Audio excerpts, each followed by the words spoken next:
I'm not here as a victim. I left this place long ago. Here about in this new place. I'm a woman that faced what happened, and I want other people to understand that this is possible.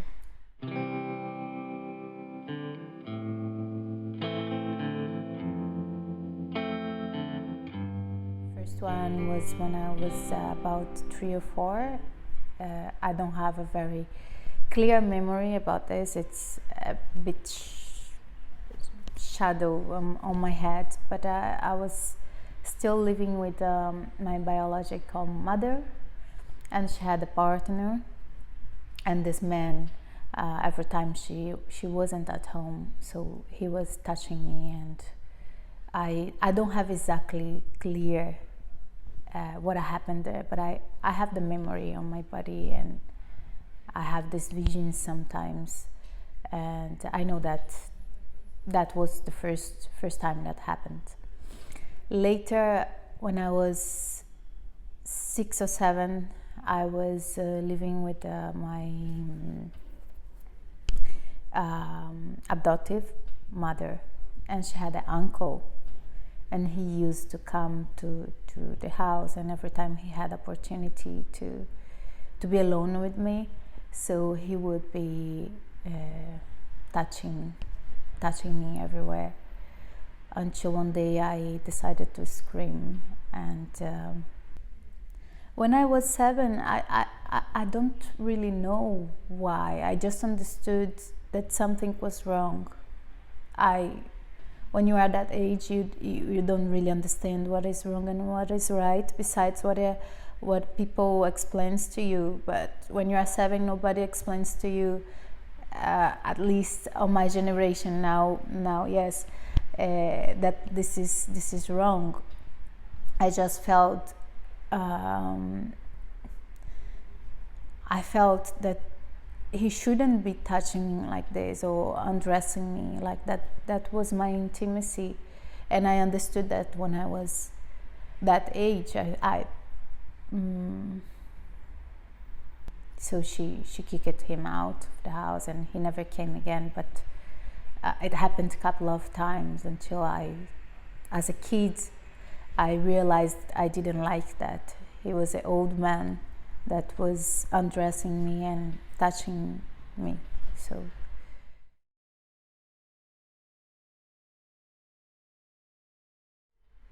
I was abandoned by my mother when I was about 4 or 5 years old. Then I got a kind of a person that decided to take care of me. Now we are talking about Brazil, where there's the laws about adopting not very strict, and it was not a legal adoption. She just decided, there's so many kids in the street, and that she just decided that she will take care of me, and that's the way it was. It was never something legal. She was a very mean person, kind of sadistic, and so it was a very abusive kind of childhood. Emotionally and physically, it was very violent. So when I was 15, I ran away from this house. When she was, I was slept in between 3 o'clock to 4 o'clock in the afternoon. She did a nap, and at that moment I took a plastic bag, like from the supermarket, and I remember putting one dress, one t-shirt, one pant, my favorite CDs, and a pair of shoes. And when she was sleeping, I sneaked out, and I just got out in the street, and I started to run. I don't know for how long. I just ran. I was so afraid she will wake up and she will find me. And I I went to a park and I sat there, and I thought, so what now? Then what do I do now? This is how I got to him, because I was seeing him already for some time. He was a brother of someone from school, and so I thought and going visiting and see if I could spend the night there. And at the end, I stayed there for 2 years. So this is how I got to this situation.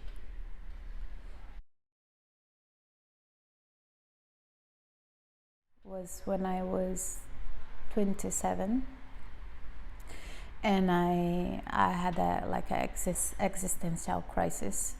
I had a friend that suicide, and at the same time I started having all the memories about the sexual abuse. All of that together made me crash, and I went through a deep, very deep depression where nothing was making sense, nothing in my life. And sometimes I couldn't even open my eyes. Was too much.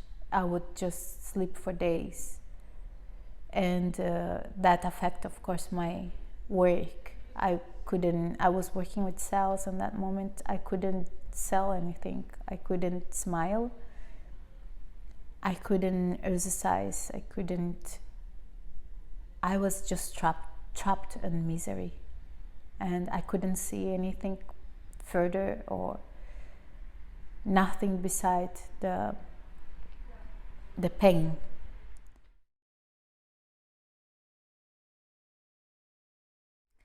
Well, as I told you, my mother, she abandoned me.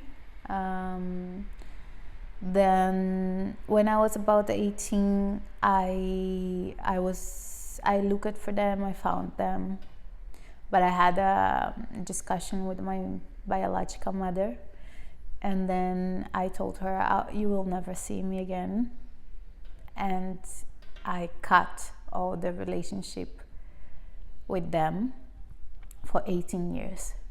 That was until last year. And then last year I decided I stopped my life here, and I went to Brazil with one-way ticket. I decided I wanted to find them again, and that I was ready now to build a relationship with my family. And then I went back to the place where I went first when I found them, and there I was able to find them again. They were still living in the same place. So what kind of place is that? How is the condition there? It is, well, they are poor, and they have difficulties in life, economical one. My older sister she's 42. She has 4 kids. My younger sister has 2 kids. She was in a very long relationship since she was 16 until almost now. They have a difficult life, very difficult. But I think, and I feel that now that we found each other, we are helping each other as we can.